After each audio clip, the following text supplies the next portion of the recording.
Descubrí el chupetón, revisé la nube, y supe que mi esposa ya no era la misma, como me preparé para salvar a mi hija y no perderme a mí. No sé en qué momento pasamos de ser un equipo a ser dos desconocidos compartiendo casa. Me llamo Marcos, tengo 29 años y, después de casi 7 años de matrimonio con Luisa, siento que estoy parado en el borde de algo que no sé si voy a poder sostener por mucho más tiempo.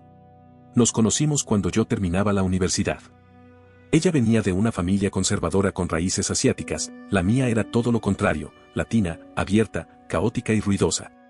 Al principio eso parecía enriquecedor. Dos mundos que se cruzaban y se enseñaban mutuamente. Pero con los años, esas diferencias empezaron a pesar. Aún así, lo habíamos sorteado todo, la desconfianza de sus padres, los años duros cuando estudiaba su posgrado, la plata que siempre faltaba, el nacimiento de nuestra hija Clara, y ahí seguimos, sobreviviendo, hasta ahora. Clara tiene 4 años y es lo mejor que me pasó en la vida. Tiene la mirada inteligente de su mamá, pero la terquedad es mía. Cada gesto suyo me recuerda que valió la pena cada discusión, cada sacrificio. Ella no merece vernos así. Luisa trabaja en una empresa importante, de esas donde todo se mide con métricas, bonos, y noches sin dormir. Cada año hacen un retiro de trabajo de una semana, supuestamente para construir equipo, aunque todos sabemos que son mitad laburo, mitad joda. Un híbrido extraño entre reuniones formales y fiestas semi-corporativas donde los límites se empiezan a borrar con el segundo trago. Los años anteriores, yo solía sumarme unos días después, cuando ya había terminado la parte obligatoria del retiro. Era como una escapada a medias, un intento de reencontrarnos, de recordar que además de ser padres o compañeros de alquiler, éramos pareja. Este año el retiro fue en Las Vegas. El plan perfecto para reconectar. Las últimas semanas venían siendo un infierno para los dos. A ella le habían dado un ascenso enorme, casi el doble de sueldo. Suena bien, pero lo que nadie te dice es que también trae el triple de responsabilidades. De repente, las cenas en casa eran con la notebook prendida. Las salidas al parque con Clara eran con auriculares pegados al oído, y las noches nuestras, las pocas que logramos tener, terminaban interrumpidas por mensajes urgentes del jefe. Yo quise entender. Era su sueño, y le costó llegar. Pero empecé a sentir que cada vez menos quedaba de la mujer con la que me casé. Como si su nuevo cargo se la hubiese tragado. El retiro en Las Vegas tenía que ser nuestra pausa. Yo ya estaba listo para organizarme con mi trabajo, volar con Clara unos días después y encontrarnos allá. Pero no contábamos con que Clara aún cargaba el trauma del vuelo turbulento del año pasado. Desde entonces, entrar en un aeropuerto era un suplicio para ella. Hicimos de todo. Terapias, vuelos cortos de prueba, hasta inventamos un juego para pasar el control de seguridad. Nada. En el tercer intento, apenas pasamos el escáner, le agarró un ataque de pánico tan fuerte que los de seguridad pensaron que estaba descompuesta. Ahí supe que no iba a funcionar. Luisa me miró con una mezcla de frustración y resignación, y decidimos que yo me quedaría con Clara en casa. Ella se fue sola. No era lo que queríamos, pero somos padres, ¿no? Uno cede, porque la prioridad es la criatura. Hasta ahí, todo normal. Tenemos una rutina cuando estamos separados, llamadas, mensajes, videollamadas con Clara antes de dormir. Los primeros 2 días, todo iba bien. Me mandó una foto cuando aterrizó, hizo videollamada desde la fuente de Las Vegas, hasta le mandó a Clara un video de su habitación diciendo que era un castillo de princesa.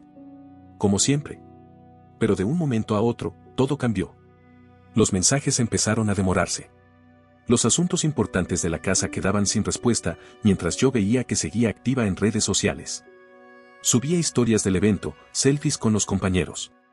Yo le escribía para contarle que la escuela llamó porque Clara tenía un brote alérgico leve, nada grave, por suerte, y ella no respondió en 7 horas. Cuando finalmente contestó, dijo que no había visto el mensaje. Pero en ese tiempo había subido 3 publicaciones. Me tragué el fastidio, aunque algo dentro mío empezó a molestarme. Esa incomodidad sorda que no sabes cómo explicar, pero que se instala y no te suelta. Las llamadas se acortaron. Siempre apurada, con justo tengo otra reunión, o el ruido acá no me deja escucharte. Decía que estaba con gente, pero yo podía escuchar el silencio detrás. Sabía que estaba sola en su habitación. No lo decía, pero lo sabía. La peor parte vino con el cumpleaños de Clara. Nuestra hija había estado emocionada toda la semana. Luisa le había prometido una videollamada especial, con velitas, pastel y todo. Yo compré el mismo pastel que ella mandó hacer en el hotel. Clara tenía todo listo, dibujos para mostrarle, su vestido de princesa puesto desde la tarde, hasta se peinó sola. A la hora señalada, llamamos. Nada. Tardó en responder. Cuando atendió, estaba con 5 personas en su habitación. Gente de trabajo, en ropa casual, tomando algo. Nada de reuniones importantes. Nada de lo que había dicho. Cuando le recordé la videollamada, me pidió que le explicara yo a Clara que no iba a poder conectarse. Le dije que no, que esa era su responsabilidad. Lo que vi después se me clavó en el pecho. Luisa, mirando a Clara vestida de princesa, con el pastel delante y sus dibujos en la mano, le dijo que tenía visitas importantes y que celebrarían otro día. Colgó. Y yo me quedé abrazando a una nena que no paraba de llorar, sin entender por qué su mamá la había dejado esperando. Nunca hizo esa videollamada de compensación. Al otro día mandó un mensaje diciendo que se sentía mal, que algo le cayó mal de la comida. Pero yo vi las historias del retiro. Y vi otra cosa.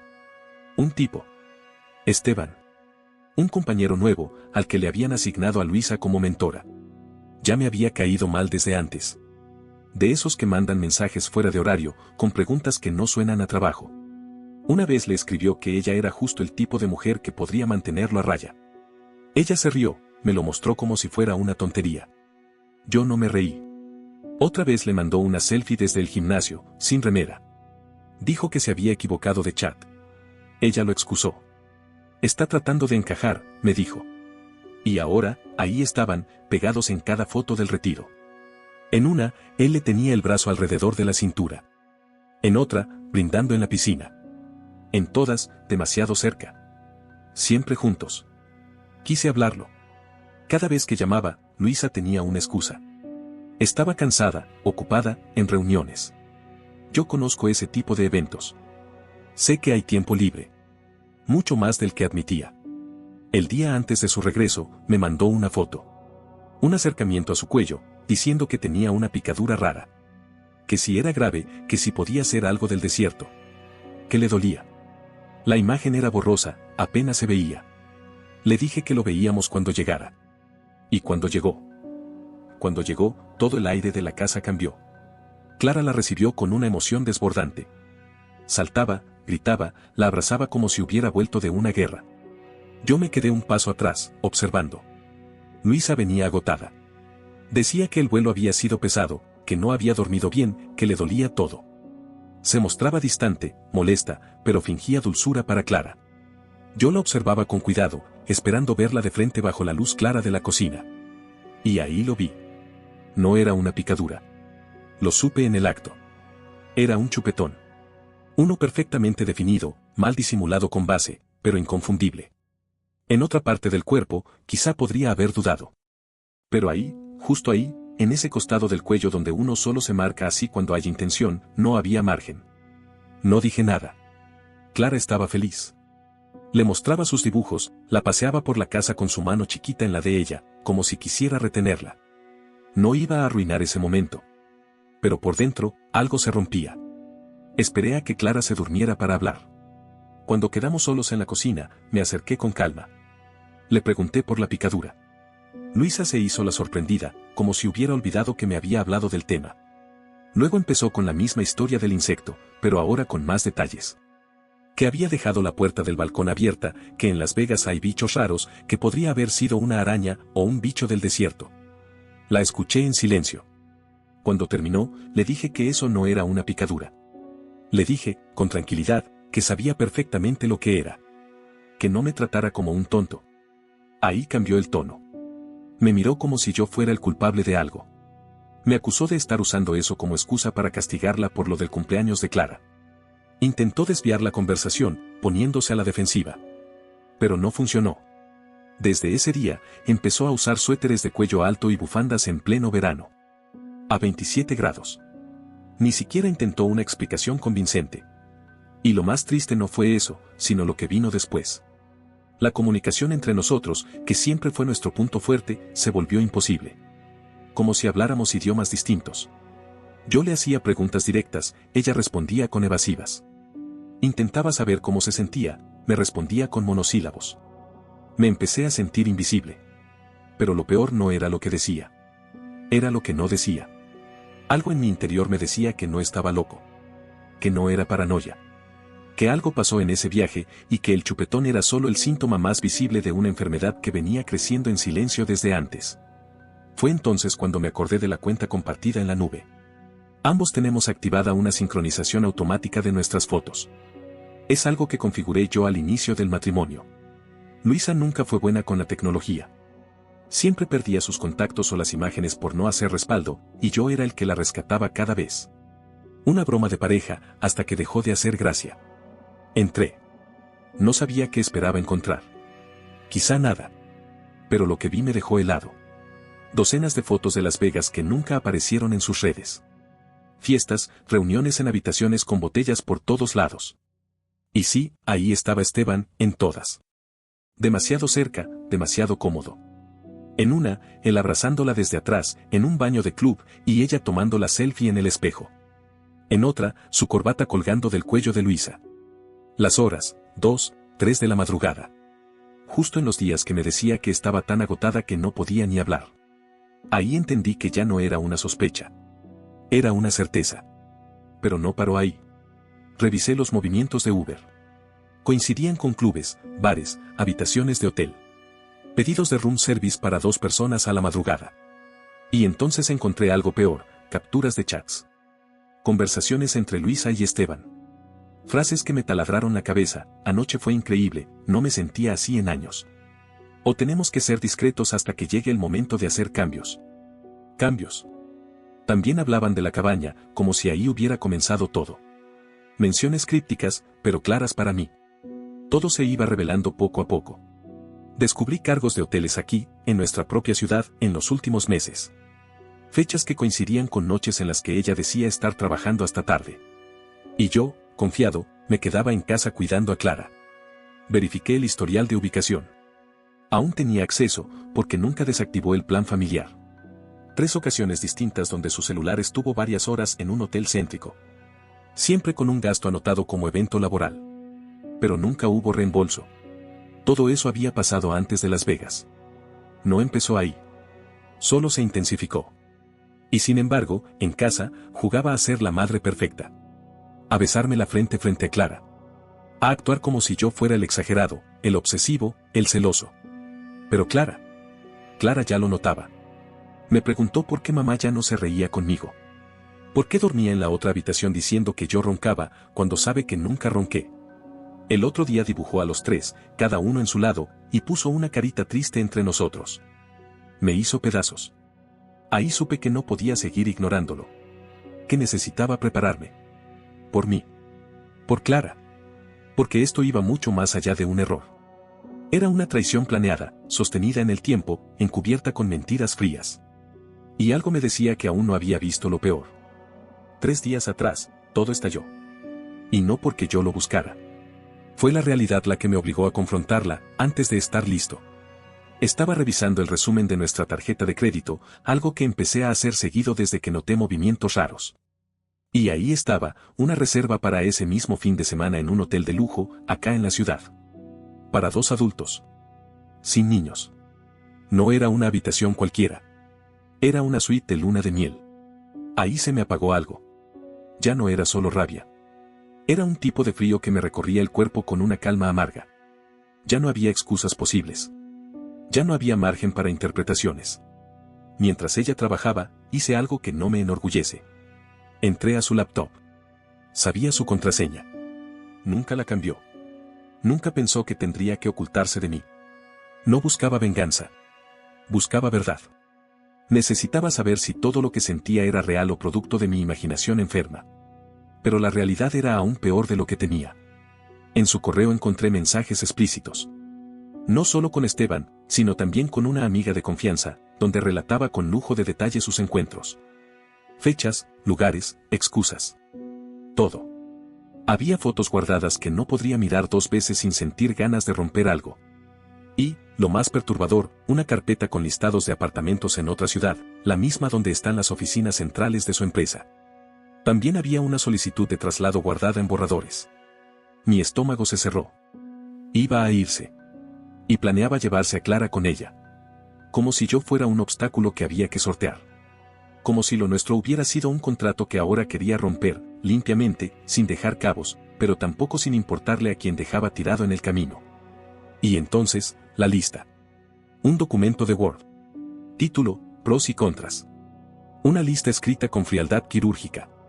Bajo contras figuraban cosas como problemas financieros, custodia compartida, complicación emocional de Clara. Bajo pros, libertad, vida personal, oportunidad de crecer. Ni una palabra sobre mí. Ni una mención al amor, a nuestra historia, a lo que construimos. Solo números, obstáculos y posibilidades. Cuando volvió del trabajo esa noche, no dije una sola palabra. Simplemente dejé la copia impresa de la reserva del hotel sobre la isla de la cocina y me senté a esperar. La cara de Luisa cuando lo vio lo dijo todo. No intentó negarlo. Ni siquiera se esforzó en armar una excusa. Lloró. Se quebró en llanto ahí mismo. Me rogó que la escuchara. Entre sollozos, dijo que con Esteban había una conexión emocional. Que sí, en Las Vegas había pasado algo. Pero que fue un beso. Solo eso. ¿Un beso que deja un chupetón? ¿En medio de mensajes donde hablan de noches increíbles y ropa compartida? Afirmó que había reservado el hotel para terminar con él. Que necesitaba un lugar privado para hacerlo bien. Una despedida respetuosa. Me pidió que la entendiera. La lógica era ridícula. Champán, suite de luna de miel y privacidad para cortar una relación. No hacía falta que dijera más. Ya estaba todo dicho. Le pregunté cuántas veces había pasado algo con él antes de Las Vegas. No respondió. Solo me miró. Y en ese silencio estaba la respuesta. Finalmente dijo que había tenido otras conexiones emocionales, pero que nunca fueron físicas. Otra mentira. Otra capa. Me atreví a preguntarle por los hoteles en la ciudad. Los del último mes. Eran eventos de trabajo, dijo. Una línea que repitió 3 veces. Dijo que con él se sentía viva, deseada. Que después de tantos años de ser madre y esposa, necesitaba recordar que era mujer. No sé qué esperaba que le respondiera. Que lo entendiera. Que aplaudiera su búsqueda de juventud, mientras yo le daba la cena a Clara y la ayudaba a cepillarse los dientes. No mencionó la búsqueda de departamentos. Ni la solicitud de traslado. Supuse que esperaba que yo no hubiera visto esa parte. Cuando la confronté con los documentos que encontré, ahí sí la máscara se rompió del todo. Entró en pánico. Dijo que la búsqueda de alquileres era solo por si llegaba una promoción que implicara mudarse. Que lo de los pros y contras se lo había sugerido su terapeuta. Un terapeuta que, hasta ese momento, no sabía que existía. Todo eran mentiras sobre mentiras. Tapando huecos con palabras mal pensadas, improvisadas, desesperadas. Después de 2 horas de discusiones, lágrimas y explicaciones vacías, me pidió otra oportunidad. Le dije que necesitaba tiempo. Claramente, esperaba que le dijera que sí, que la perdonaba, que íbamos a terapia. Pero no lo hice. Se fue sola a la habitación de invitados. Esa noche la escuché hablar por teléfono en voz baja desde el baño. No entendí lo que decía, pero el tono era urgente. Escondido. Asustado. Y entonces me di cuenta de algo, yo no iba a improvisar. Me pasé la noche documentando todo. Capturas de pantalla. Fotos. Correos. Movimientos bancarios. Conversaciones. Todo. Envié todo a mi correo personal y también hice copias físicas. Y encontré algo más. En los movimientos de nuestra cuenta de ahorros conjunta, había pequeñas transferencias que iban saliendo cada 2 o 3 días. Cantidades pequeñas, lo justo para no levantar sospechas. Pero en 6 meses, sumaban más de $27,000. Había abierto una cuenta bancaria separada. Y estaba vaciando nuestras reservas lentamente. Como una fuga de agua que no se nota hasta que el piso ya está hundido. Ahí supe que no era solo una traición emocional o sexual. Era un plan. Una estrategia para salirse con lo suyo, dejando la apariencia de inocencia, mientras tejía su huida con cada peso que desaparecía de nuestras cuentas. No iba a permitirlo. A la mañana siguiente, no perdí el tiempo. Me senté con una taza de café, abrí el celular y pedí una cita con un abogado especializado en divorcios con hijos y casos de infidelidad. Después, llamé a los 3 mejores estudios de la ciudad y agendé consultas con todos. No porque necesite 3 abogados. Sino porque si me reúno con ellos, ella no podrá contratarlos por conflicto de intereses. Lo aprendí de un amigo que pasó por algo parecido. Jugada preventiva. Después contacté al banco. Congelé la cuenta de ahorros compartida, alegando actividad sospechosa. moví la mitad del saldo disponible a una cuenta individual, solo a mi nombre. No lo hice para castigarla, sino para proteger a Clara y a mí. Lo hice porque ella ya no era mi compañera. Era un riesgo. Luego llamé a recursos humanos de su empresa. Me presenté como su esposo, pedí una reunión confidencial. No mencioné la infidelidad, no acusé. Solo pregunté si existía alguna política sobre relaciones entre mentores y aprendices asignados. Sobre conflictos de interés no divulgados. La persona al otro lado de la línea se mostró muy interesada en el escenario hipotético. Me pidió más información. Dije que la enviaría pronto. Desde ese día, Luisa empezó a comportarse como si nada. Mensajes durante el día. Disculpas vagas. Frases como ambos hemos fallado, o los dos fuimos dejando morir esto. La vieja estrategia de repartir la culpa. Hacerme sentir corresponsable de su traición. Incluso empezó a decirle a nuestros amigos que estamos atravesando una etapa complicada, pero estamos hablando. Llamó a mi madre. Sí, a mi mamá. Fingiendo ser la nuera arrepentida que busca consejos para salvar el matrimonio. Pero mi madre no es tonta. Siempre la quiso, pero no es ciega. Le hizo preguntas directas sobre Las Vegas. Luisa no supo qué decir. Se trabó. Cambió de tema. Y cuando cortaron, mi mamá me llamó llorando, sin palabras. Esa noche, Clara me preguntó por qué los ojos de mamá estaban tan rojos. Le dije lo único que se me ocurrió, que a veces los adultos se ponen tristes. Entonces se fue a su cuarto, agarró su peluche favorito y me dijo, «Podés dárselo a mamá para que se sienta mejor». Eso me partió en dos. Esa ternura, esa inocencia que no entiende por qué el mundo que conocía se está rompiendo por dentro. Pero ya no puedo detener esto. Ni quiero. No puedo seguir al lado de alguien que me mira a los ojos y me miente sin pestañear. No puedo arriesgarme a que un día simplemente desaparezca con Clara porque un ascenso o un nuevo amante le ofreció una vida distinta. Necesito estabilidad. Seguridad. Verdad. No más máscaras. No más silencios cargados. No más excusas que se caen por su propio peso. Por eso ya tengo listo el paquete con toda la evidencia. Lo compartiré con el abogado mañana. Incluye mensajes, fotos, transacciones, capturas de pantalla de ubicación, correos, borradores de mudanza, pruebas de transferencia de dinero sin consentimiento y copia del intento de ocultar fondos. No sé cuánto durará este proceso. Ni qué tan sucio se va a volver. Pero sé que estoy haciendo lo correcto. Porque, aunque la angustia me carcoma por dentro, hay una calma que me acompaña ahora. La de saber que ya no estoy confundido. Que ya no estoy atrapado en la duda. Ella puede seguir fingiendo. Puede seguir usando su culpa como disfraz de amor. Pero yo ya no le creo. Y Clara no merece crecer viendo una farsa. Lo que viene será difícil. Pero no más difícil que seguir viviendo con alguien que planificó cómo irse, mientras yo cocinaba, jugaba con nuestra hija y la esperaba despierto cada noche. Ya no espero. Ya actúo. Porque el amor se puede romper. Pero la dignidad, si uno la defiende, no se pierde. No olvides dejar tu opinión en los comentarios, dejar tu like y compartir este video.